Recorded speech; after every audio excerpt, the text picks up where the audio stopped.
Ano kela kanchina tina wa kabino ka lo kabino ka penyo. Achana mono beru wora chuli Kikome, achana mono beru wot par Rwot Kikome, o beru wot par wara witch Kikome kere achana be latin lo.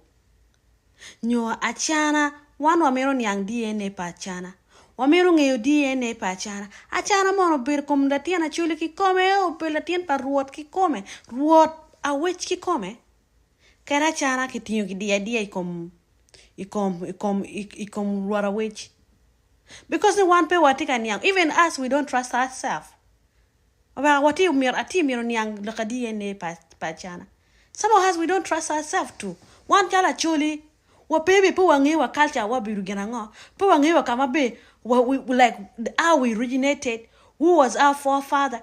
Mamir eno wara chana yo beka explaining ke one gama komano.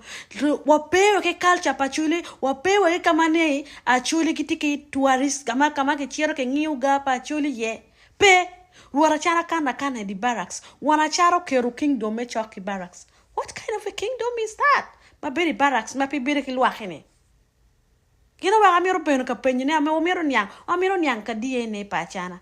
Pe lo ka Achana peniawa. Achana bera baja kuma Acholi. We don't understand that.